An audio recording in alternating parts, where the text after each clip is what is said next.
Well, good morning, good afternoon, or good evening to everybody joining us. I don't know exactly where you are. I barely know where I am these days. But I am delighted that you could join us today for the very special preview of the June 24th Urban Arts Signature Auction featuring the Gone Far Beyond collection. Now, we've started these live virtual auction previews in the last few weeks because we can't all be in the same room. In fact, I'm not allowed to be in the same room with my own family at the moment. But for the foreseeable future, we'll be inviting our experts here to preview upcoming auctions and to discuss some notable lots and to field questions from our audience seated in this virtual gathering space. Now, my name is Robert Wolonsky. I am Heritage Auctions Communications Director. And for the next half hour, 45 minutes or so, I'll be fielding questions from you, those in attendance, via the Q&A button. You'll see it either above or below. Ask me questions. Please do so anonymously, and I'll ask them of our expert joining us here today. None other than a man who's been a constant on these virtual auction previews, the great Leon Ben-Ramon, who's Vice President of Modern and Contemporary Art here at Heritage, and a man who has gotten to be very, very good at these previews. Guys like Leon are the reason I came to Heritage, because I get to learn a great deal from them. And Leon has been nothing if not a tremendous instructor over the course of the last few weeks of doing these. Leon, it's always very, very good to see you. Good to see you. Thanks for having me on. Hey, it's my pleasure. So look, we're going to talk about this auction. Several people are here. They're filing in. They're beginning to ask questions. And please, Sure. again, do so at the Q&A button below. And if you're not able to join us live, you might be watching this on Facebook or other places where this will be posted as well. But Leon, I want to kind of just start, if you don't mind, looking at some of the pieces that we're going to discuss here. And Sure. here's the homepage, by the way, for those who don't know how to get there. It's at ha.com. I assume most people know how to get it. Mm-hmm. This auction is in 2 days. And as you'll see here, when you go to the homepage, it begins at 11 o'clock Central Time, which means Leon has to wake up early. He's in Los Angeles. 9 o'clock Leon's time. And as with all heritage auctions, it takes place online, which is one of the great thrills at this particular moment in time, is that we didn't have to catch up. We were already social distancing. And you'll see the most popular, most active lots in this particular auction. But Leon has chosen some of his favorites to discuss. So if there's anything you want to say sort of before, Leon, about the size, the scope, the gist. Sure. Yeah, well, firstly, thanks again, and thank you for the kind introduction. It's a great sale, and it's a sale that I think, are even impressed that we were able to put together in the time of COVID. We started bringing in consignments for this in the first few weeks of the kind of pandemic, and very, very happy to be able to have such a strong auction with so many highlight works put together. I will say that a big part of that is the Gone Far Beyond collection.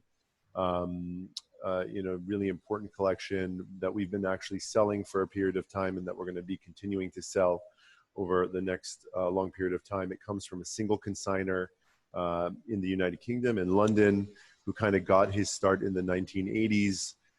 He really kind of got in on the ground floor, collecting street art, being involved in sneaker culture. He opened the first store in the United Kingdom to sell Supreme, Stussy, Zoo York, all the brands that kind of now are synonymous with streetwear and street culture. And a lot of these items were kind of made specifically for either friends or family, or were limited release. And so you'll see some of the kind of highlight works from Futura, artists like Stash. These very early works in the auction came from the Gone Far Beyond collection. So really exciting collection to be able to sell, and really kind of was the anchor of this auction. And, for those who are kind of tuning in for the first time, urban art is a category that we really pride ourselves in. We started it about 4 years ago, and we very quickly have been able to rise to having the majority of the market share, if not pretty much the entire market share. And we're really, grateful to be able to do that. It's a really exciting category. The material is incredibly exciting.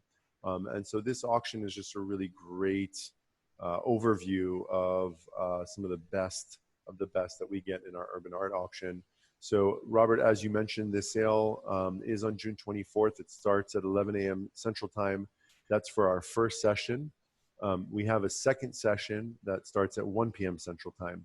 So the first session is some of the better kind of quality lots in the sale, and that we kind of curated works that we really thought and objects that we thought really worked together. Second session, equally great quality, items that really, kind of have a different feel and environment.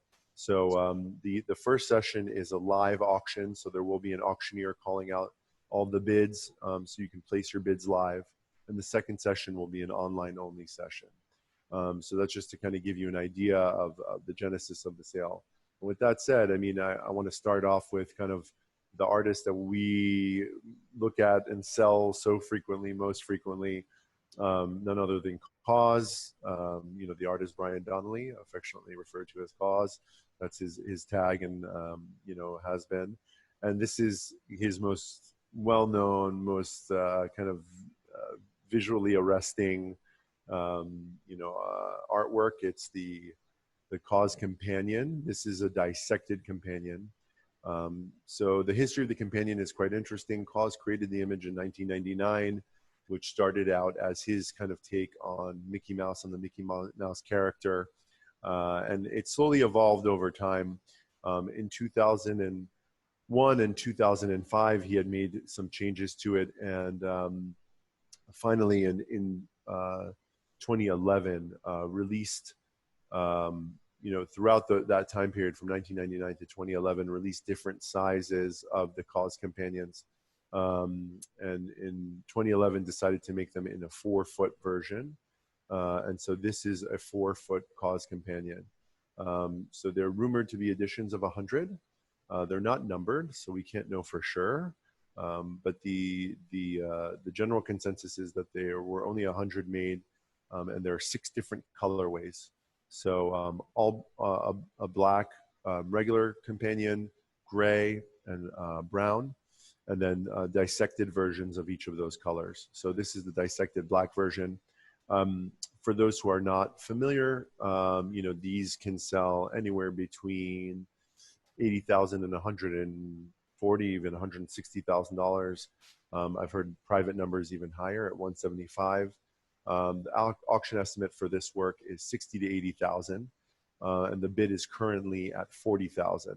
So it's still very early in the bidding process, but it's also still very much affordable. This is very early in the auction. It's lot number 8, so it'll be very early in the auction session. We're expecting to see hopefully some much more activity than what we've seen so far. But we're looking forward to seeing where this lands. This is the first time we'll be selling a dissected companion since COVID started, or I should say since kind of COVID really kicked in. We did sell one in March, right when things were starting. And that one sold for, I believe, just shy of $100,000. So we're looking forward to seeing how this does. But Leon, it's not necessarily representative of what the bid will be 2 days from now, 2 days out, right? Given the fact that a lot of experienced bidders, in my limited 3 months of being at Heritage, I've learned that much, that folks who really want something show up at the very end and drive the prices very high. Sure. Absolutely. Yeah. I mean, I'd say, it varies, but for the most part, general rule of thumb, we see about 50% of the bidding in the time before the auction, and about 50% of the bidding happens during the live auction. And so for a work like this, again, I really think, especially for a work like this, we're dealing mostly with seasoned collectors, people who have wanted to buy a 4-foot companion for years and haven't had an opportunity to. And so most of them are really, have that experience. And so they're likely bidding pretty much in the live auction as opposed to bidding far in advance. Somebody asks over the Q&A function, what makes, how often do these 4-foot companions come to auction? And what makes this particular piece, I mean, besides its color, besides the fact that it is the dissection, is there something about this particular piece that makes it more collectible or more notable than other Cause pieces that have come to market in the last several months? Well, that's a very good question. You know, with the dissected companions, it's varied. I mean, we had a time period where we were selling them incredibly frequently. Then we had a drought where, you know, for an extended period of time, maybe a year or so, we weren't selling any. And then recently we've had the opportunity to sell a few. And that really has to do, because there are only 100 of this particular colorway, you know, even though it feels like we've offered a lot of these at this point, which is only a handful, you know, it's possible the next time that we'll see one won't be for a long time. This particular one was on display in a collector's home. And so, you know, this was the kind of object that, you know, really for a very long period of time was, you know, on display and in the collection, and wasn't really bought with the intention of selling. And so the original owner actually did not keep what's the original box, and did not keep the certificate or the hologram that comes with the work, or that came with the work at that time. So that could be a pretty big distinction in value.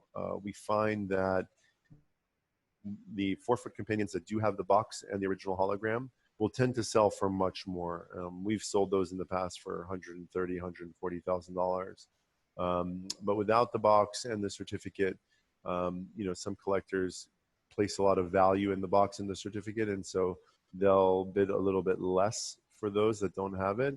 But with that said, it is important to note that at Heritage, we vet every single object that we sell, and we stand behind every object that we sell. And so this is, you know, of course, been completely authenticated, and there are no doubts as to the authenticity. So that box and papers is really going to be something that just a collector might want to have, as opposed to really being a description of authenticity. Are these pieces bootlegged a lot? Unfortunately, they're bootlegged in, you know, incredibly. I mean, there's probably isn't a day that goes by that we don't see a fake. Yeah. There, you know, people email them to us on a regular basis. People try sending them into us on a regular basis. The problem, you know, in the urban art field in general is that many of these objects were created by artists in factories. You know, those factories, as a result, were making these in mass production. So you have a few issues there. First one is because they weren't necessarily made knowing that they were going to be very desirable, very collectible, very expensive works of art. You know, the manufacturing process wasn't so quality controlled. The other big problem you have is sometimes the fakes are being made in the same exact factory where the real ones were being made. And so that can lead to a lot of problems. So we've kind of come up with our own proprietary in-house holy grail of all, you know, vinyl toys, really, where we're able to really compare ones that we know to be legitimate against the ones that we are vetting. And, you know, it's become a part of the process that we have to be very vigilant with. But also, as a result of that, we've really also become the industry leaders for authenticating these objects. So you're saying cause like my Star Wars and Star Trek action figures are always more valuable with the box. Absolutely. Exactly. Just like most collectibles. Excellent. So let's move on to this one, because I'm Sure. fascinated by this piece, because this is Yeah. a stunning piece, and I really wanted to talk about this acrylic. Yeah, so this is Retina, very well-known Los Angeles street artist, so based here. And what you're looking at, this is titled "The King's Way is the Only Way." It's great canvas, huge in scale, 72 inches by 72 inches, really nice size, especially for Retina. And as you can kind of see, the image doesn't really do it justice. You can kind of get an idea for the fact that there is some kind of texture in the paint that you're kind of scrolling across, Robert, but Right. it's actually diamond dust, you know, which different artists make diamond dust different ways. But, you know, Warhol, for example, used to crush up pieces of glass and mix it into his acrylic and then paint with that acrylic. So it really has this incredible quality in person, that if you look closely, you'll see that the work is kind of shining, it's glimmering, it's really, as you walk across it, it's constantly, you know, changing. And so, you know, Retina has been able to incorporate diamond dust into his works, which is really, you know, I think, it's a very interesting medium, you know. And on one side, it pays homage to artists who used diamond dust in the past, primarily Andy Warhol. And on the other end, it also creates a work that's using a medium that's not so so widely, you know, used, and so it makes the work that much more interesting. Um, you know, this lot is in the live section, so it's lot number 36. And currently, the bid is up to 57,500. So the estimate for the work is 40 to 60,000. So you can see that there's already been quite a lot of interest in it. It's already, you know, just near its high estimate. We have really high expectations for the work and expect that it'll actually surpass its high estimate. At Heritage, we've set pretty much every world record for Retina at auction. So we've had the last 3 world records for him, for a painting of his. And so we're not sure, but we're hoping that we might get close to that with this one. And again, you know, in terms of its composition, you know, this is using his kind of typical hieroglyphics, which is a combination of, you know, a variety of different, you know, languages, and looking at calligraphy from many different languages. And he's kind of combined all that to create this, you know, new language that he has kind of created, and is something that, you know, is become his trademark. You know, people really look for these hieroglyphic works, and so this is just a really fantastic example. I also like the kind of contrast between the white background and the, you know, the blue diamond dust in the foreground. I mean, it's just really a very striking work and a really great example by him. So Lee, you talked about the fact that a moment ago with the cause, we talked about 50% of people, of bidders, bid before 50 come during the auction itself. Yeah. This one has already almost exceeded its maximum estimate. What accounts for the intense interest in Retina to the point where this is already a significant piece in terms of its dollar amount?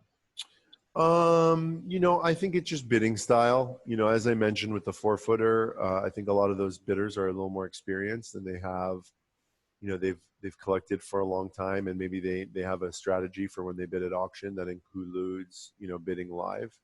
You know, for Retina, it might be a different kind of bidder who's just willing to put bids in advance and walk away, which a lot of our bidders tend to do. I mean, I personally, when I bid at auctions, I'll bid, you know, a week in advance. I'll put in my max bid and I'll walk away. You know, that's the way I like to bid. Others want to make sure that they win the lot, and they'll bid it live. So, you know, I know my spending habits, that if I bid every lot live, I'd be way over budget every time. So everyone's got their preference, and, you know, I think that might just be, you know, why the Retina in particular. I think that the bids that we've seen so far come from bidders who have had the kind of intention of leaving an absentee bid. So somebody asks in the Q&A, Retina is identified as a graffiti artist. Were there an artist or artist who really led the charge as far as bringing graffiti art from something that people saw as, you know, desecrating outdoor property to a coveted and collectible art form?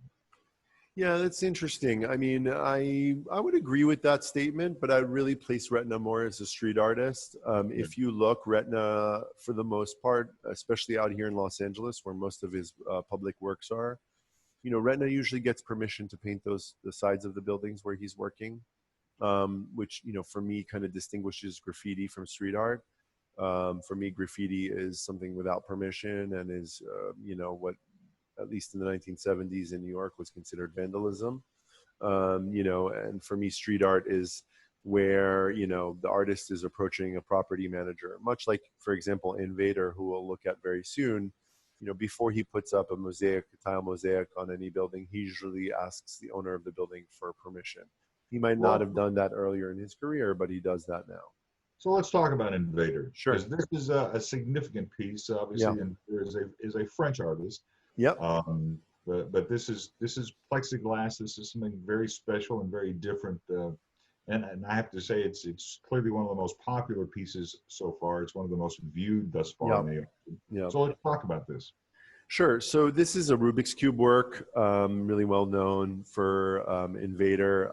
I'd say a very important part of his kind of process. I mean, you think of the idea of mosaic, you think the idea of tile, and obviously a Rubik's Cube fits in perfectly to that. So what you're looking at on the screen are very clearly, you can see the outline of groups of 9. So the whole work is created with using actual Rubik's Cubes. And, it really has that kind of signature style of Invader where, using that mosaic and tile idea, but also the idea of repetition. So, if you zoom out a little bit, you can see that kind of that pattern and design, which I think has really become, a legacy for Invader. And I think he's really reincorporated the idea of pattern and design into street art. I think very interestingly, not many artists have been using that. And then the actual form that's being recreated is a cube itself.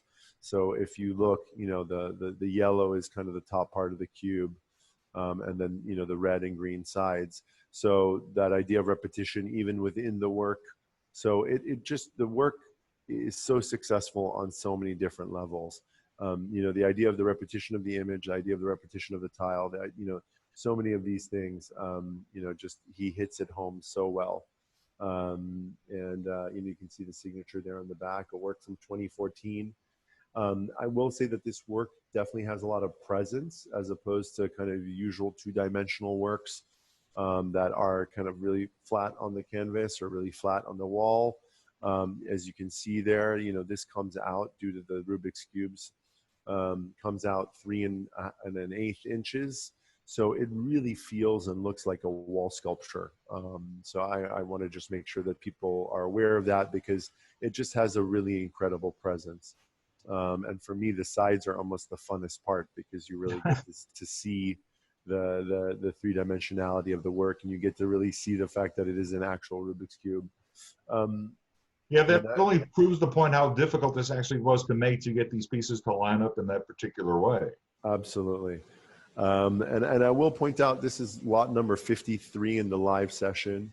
And if you look at Invader prices, I mean, he's really having a huge moment right now where a lot of his prices are going really high. To be frank, I'm a little surprised that this isn't bid up further than it should be.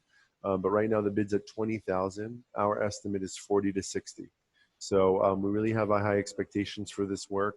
And if you look at some of the other Invader works that have sold recently, this is it's a really great composition, and it's a work that should bring in a really impressive number during the live auction. So we're excited to see it go. So I hate to do this, but there's many questions from the audience about this particular piece. Mm-hmm. One asks, could the artist actually solve a Rubik's Cube, or did he have to get somebody else to do them, to align them for him? It's a great question. I can't tell you that I know the answer, but my assumption is that he worked with someone to create this work. I don't really see Invader painstakingly solving each Rubik's Cube to make it look the way it does. And the last question about this particular piece is, for many who collect art, a Rubik's Cube takes viewers back to childhood. This is obviously a very nostalgic piece. Sure. Do pieces like that bring more value than opposed to, say, a sort of more current pop culture reference? I mean, that's a great question. I definitely, for myself, and I think for a lot of the urban art artists in general, there is that sense of nostalgia. And I do think that that's incredibly important. That idea of nostalgia is certainly one that I think many people identify with very strongly, just like Cause is using Mickey Mouse or Astro Boy or any of the other kind of comic characters that he's used. And Invader does the same thing. I mean, his very first works being actual Space Invaders from the childhood video game. So many people kind of look for that in their works. I'd say as opposed to the tile mosaics, I mean, this work really drives the same idea home, but it does it with a very familiar medium. So, I mean, for me personally, I think this is when you want Invader, this is what you want. You sold me. I'll buy it. All right. All right, Leo. Let's Sure. so obviously there's a lot of Supreme pieces that are in this Yeah. auction. Let's go through a few of them. I Yeah. like this one only in as much as that this seems to be the only thing that we've sold since I've been here that I can actually ride around my neighborhood and feel cool about. So, we've sold so many different kinds of Supreme items. We take a lot of pride in the fact that we're the first auction house to ever have a Supreme only auction. We take a lot of pride in the fact that we sell Supreme on a very regular basis. We were way ahead of the curve and ahead of the trend, and many auction houses have kind of copied us since then. So with that said, we are really excited to be able to present basically the creme de la creme, the holy grails of Supreme collecting. So the next three lots we're going to look at are all Supreme related. And this is the first one.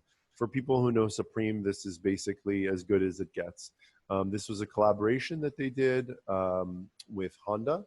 And so as you can see, this is the very new model, the 2020 model, although I do believe it was released and sold in the very beginning of 2020. And so, we're really excited to be able to offer this. I did a very short write-up on this in my expert picks. But what you need to know, I will say, is that aside from being the only dirt bike Supreme has ever produced, this was kind of a perfect collaboration. This Honda already was only available in one colorway. It was only available in red. And so when Supreme collaborated with Honda, they took this existing bike and they made it even more red, adding the kind of very quintessential Supreme logo, Supreme branding, and in terms of its actual quality as a dirt bike, for those who know this, a 250 cc or 249 cc, this bike has just a ton of power. And it's really got some great handling, and it's really meant for dirt biking in some pretty tight positions. And so it's a really exciting object to be able to offer. And I was going to say, so we should be very clear. Somebody asks, so while we're on the subject, this bike actually works.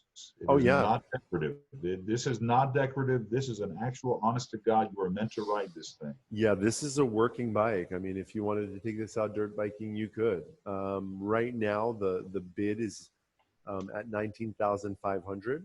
The auction estimate is 30 to 50. We've heard of these selling privately for as much as $55,000. So we have some really high expectations for this work, or for this object. And with that said, it is really, they're so rare. We've been hearing and talking about these for a long time, and finally being able to offer one, we're just really excited. So yeah, it's a really great Supreme object. And this, again, is probably one of the holy grails of Supreme collecting. For Supreme collectors out there, this is basically as good as it gets. So let's keep on the Supreme theme, because this is also something you are meant to use. Exactly. Yeah, this is the drum kit, which was produced by Pearl and Supreme together. So Pearl, a really well-known Japanese, drum making house, I guess you would say. And so also very similarly, this has, the kind of very traditional cymbals, hi-hat, snare drum, bass drum, but, that kind of iconic Supreme branding. And this is another one of those objects that's just really a holy grail. Most people haven't really ever had the opportunity to see these in person. They were very limited in their release, sold only to, very good clients at Supreme. And so, this one's estimated at 10 to 15,000. Lot number here is number 16, so should bear to note that it's fairly early in the auction. And it is side by side along with the bike. So the bike is lot 17. This is lot number 16. The bid, this actually has not been bid yet. So we're looking forward to seeing someone jump in the ring. But the reserve is $5,000. The opening bid is $5,000. So we're really hoping to see someone jump in, because this really is an object that I think most Supreme collectors out there know has a market value that's at least double that. And we also, so somebody asked, before we get to some of the other Supreme items, I think we have one more we were going to look at. Somebody asked, when did Supreme, this logo, change from just a marketing logo to a real collectible art brand? It's a really interesting question. You know, I can't really put my finger on when the change happened.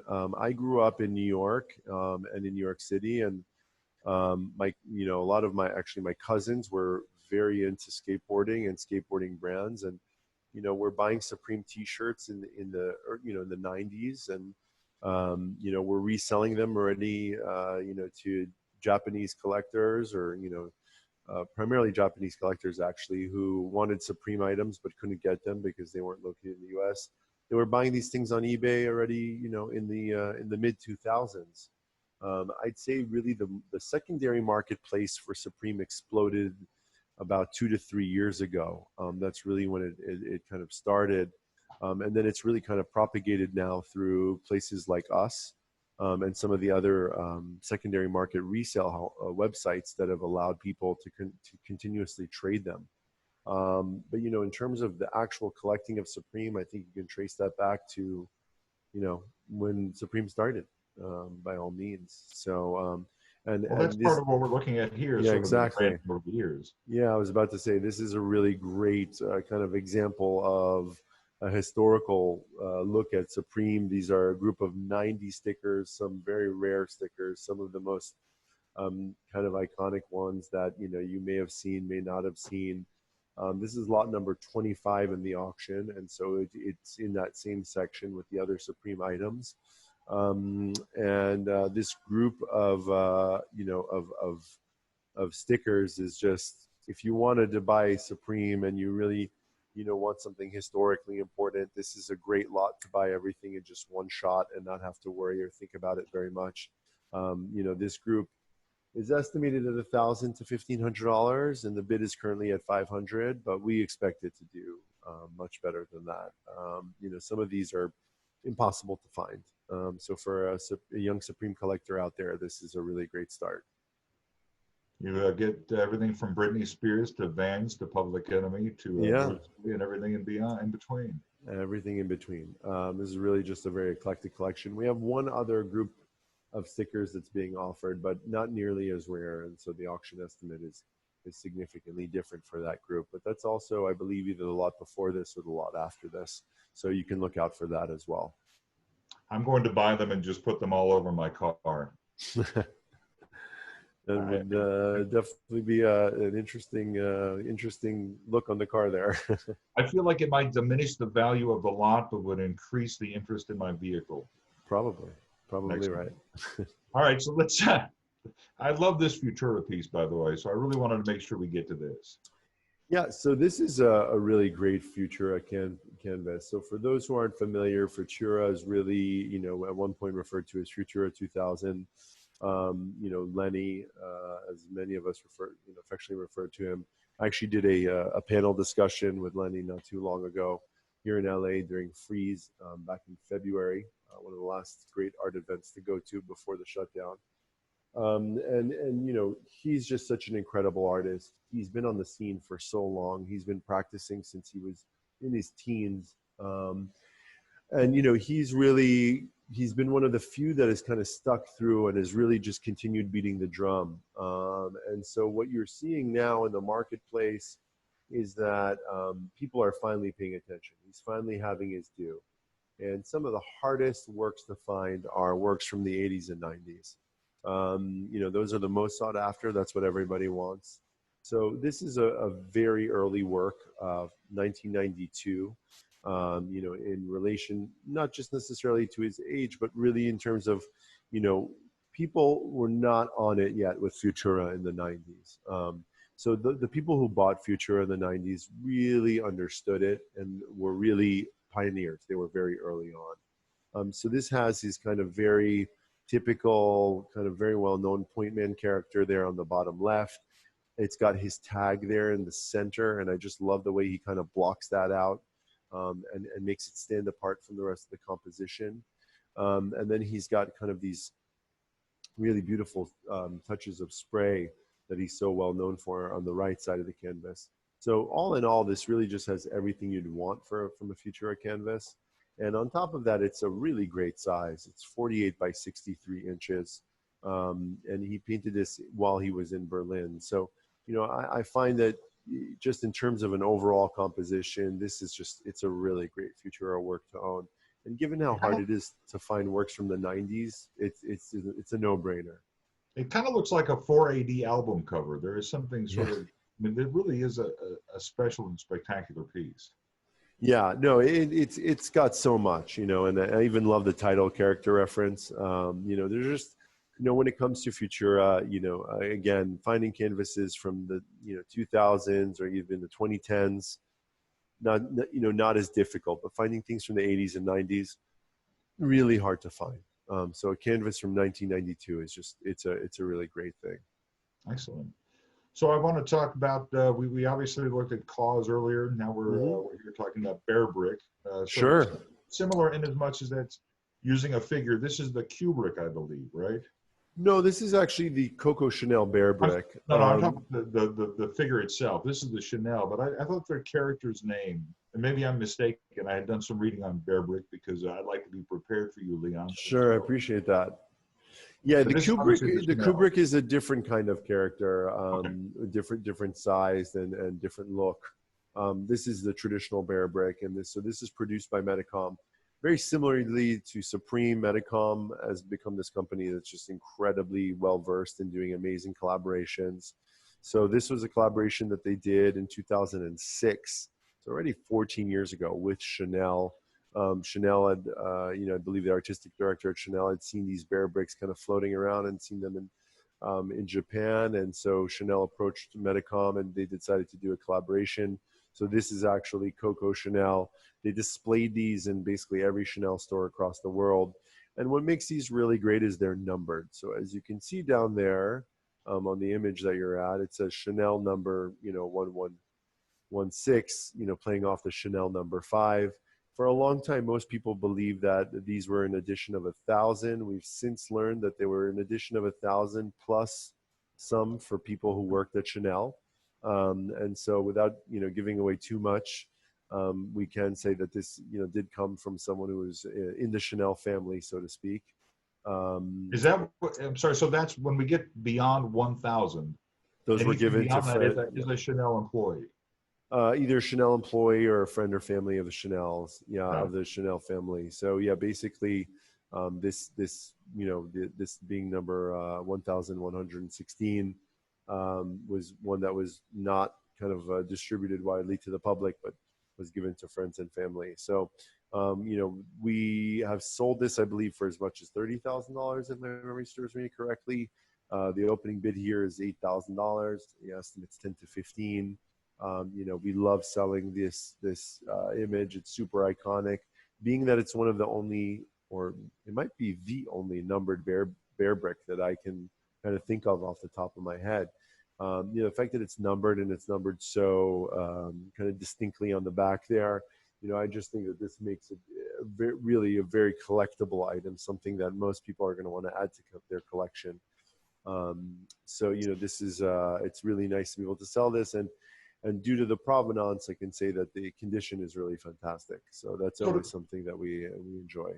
To that point, before we let this one go, somebody asked in the Q&A, are the ones that come from the Chanel family like this one, the ones that transcend or exceed the 1,000 number, are they worth more than someone, than the then say number 88 or 888 that have been released to the general public? So far, the case has been no, that they have the same value. I think it's because it's not really widely known that above 1,000 were friends and family. So you just need to kind of, I don't think it'll ever get there because frankly, it's just not something that's known enough. I mean, if this was made by an artist and was published in a catalog raisonné, you would think eventually that people who look at the raisonné would understand that, you know, there's some kind of special indication to the ones over 1,000, but that's just not the case here. We've just learned that because initially we, you know, as I mentioned earlier, we authenticate every item and we really do very thorough checks for every item that we sell. So we had a question mark saying, hey, we thought this was an edition of 1,000. So we were able to kind of, you know, dive in further and find out that the edition of 1,000 was really what was available to the public, and that anything above that 1,000 is from a friends and family release. But I will also say that of course, it's important to note that this is perfect in every other way, shape, and form, except for that difference in the numeration. So let's. I know we're kind of. Yeah.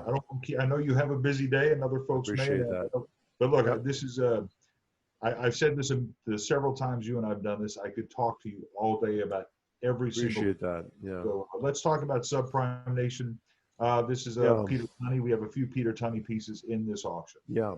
So this is a really interesting work. Peter Tunney, really fantastic kind of street artist, or I guess you would maybe call him even more of an urban artist. Incorporates a lot of collage, a lot of different imagery into his works, and then really uses text as his main, kind of. It's what drives the work, right? The central text. And so we have one in the sale that reads, I read the news today, oh boy, the very famous Beatles line. This is Subprime Nation. So very much thinking about and looking at the, subprime mortgage crisis in 2008, 2009. This work was made in 2010. And a lot of Kennedy references throughout this piece. Yeah, which, I'm not sure exactly why, but he must have been tying together some kind of idea of Kennedy and the subprime mortgage crisis that came out. And this is a really nice size work. It's at 48 by 60 inches. The bid is currently at 2,000, but we have it estimated at 4,000 to 6,000. It's lot number 49 in the live session. And I should mention that this is kind of interesting because it is dedicated on the back. So it does say very clearly, special delivery to the one and only Richard Golem. This is an angel. And so Richard Golem, for those who are not very familiar, is an art world lawyer. He's, kind of has this huge personality within the art world. He's definitely in the top 10. He actually very famously represents Cause, and has definitely had his fair number of run-ins in the art world. So depending on who you speak to, they either love him or hate him. I'm blanking on his name now. Kenny Schachter, who's one of my favorite writers, constantly pokes fun at him. So, it really kind of depends on who you speak to. And that's kind of interesting there. You can see the initial retail price for the work at $15,000. So obviously a steal there at with a $2,000 opening bid. And yeah, it's a really interesting work. Again, size wise, it's a really nice size, but more importantly, if you're looking for a Peter Tunney work, I think that the text here is just bar none. It's really, really strong, really. And ideal for a real estate investor. Absolutely. If you're in real estate, this is the one to go with. All right, so let's wrap it up with the piece that I think you used to be a skateboarder, correct? I can say that I skateboarded in my youth, absolutely. All right, so let's talk about these two decks here. Sure. So this is another, and we probably could have talked about this with the other Supreme objects, but this was created by Supreme. So for those of you who don't know, Supreme pretty much every year since 2001 created a special limited edition skateboard deck or decks, multiple decks created hand in hand with an artist and produced them in a limited edition. So these are the George Condo decks. For those who know, the George Condo decks are among the most desirable. They're beat out by the Cause decks. So we set the world record for a Cause deck at auction a couple seasons ago, where we sold just one of them for $15,000. But we've sold the George Condo decks, I think the set for $15,000, and there are 3 in the set. So this collector was able to present 2 of those 3. So these are incredibly sought after, very desired, and the reason being that they're in editions of 500. So this is for those who really understand collecting skateboard decks.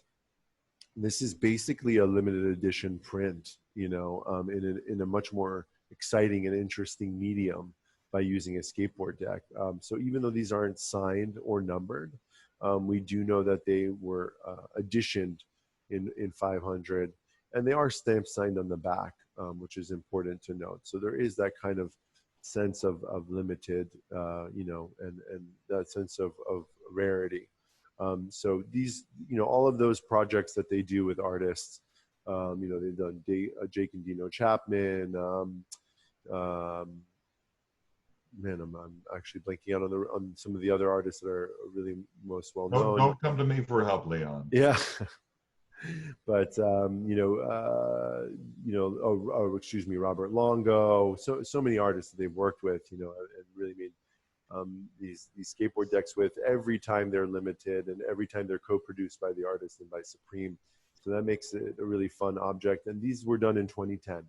So as I mentioned, the first year was 2001, but almost every year Supreme has had a knack of working with an incredible artist, and George Kondo being, you know, one of the most important artists of our lifetime. So really fantastic lot here, and you know, really a great example of an alternative medium that has a significant, you know, market value. So far we've looked at, you know, paintings and two-dimensional works, and, you know, three-dimensional works like bear bricks, and collectible toys like, you know, the Cause 4-footer, and you know, things as funny as a Supreme bike and a drum set. So it's nice to be able to look at a skateboard deck, because I do think that you know, for a long time we were out there yelling and, you know, shouting from the mountaintop that these things are collectible and these things are really important to look at.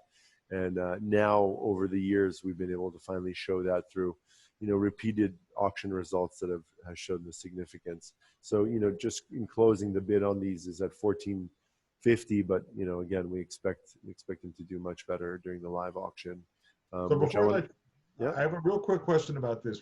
We have two questions, and I know we're kind of getting long here. Sure. Two questions. Yeah. So we looked at that bike a moment ago, the dirt bike, which is expected to be ridden. I'd buy it. I don't know if I'd wreck it within 30 seconds, so its value would be incredibly diminished by that point. But I have a couple of my old decks. Sure. They were collectible. They were in terms of who designed them, who painted them. Yeah. This is not something you would actually use, right? You don't know anybody who's used these, who's put. Well, it's the same. It's the same thing as like a collectible baseball or basketball card, right? You know, some of us bought these things saying, "Hey, you know, of course I'm going to use it," and other people said, "I'm not going to use it." And so a Michael Jordan rookie card that's a 10.0 gem, you know, mint condition, can, you know, recently sold for $100,000. But that same card that's in an 8.0, which means the guy took a lot, or a girl took a lot of really great care of it, but just not perfect, but still really good, sells for $5,000 or $6,000. So sometimes the difference is really big. So to answer your question, no, you know, I wouldn't advise that you ride the motorbike. I wouldn't advise you use the drum set, and I wouldn't advise that you you know, put bearings and wheels on these decks and ride them. You know, the idea here is that these are alternative mediums for artists to express themselves, and to create really distinctive and really interesting works of art. All right, before I let you go, somebody has a question about going all the way back to the opening discussion here. Sure. He asked about what is the first lot in the second round, in the second session, and I believe that's this one, correct? Yes, exactly. It's lot number 65. So, right. You know, 1 through 64 is going to be in the live session. 65 and on is going to be in the online session. So if you're looking at anything lot 65 or higher, your start time is going to be at 1 p.m. Central Time. But if you're looking at anything in that live signature session, your start time is going to be 11 a.m.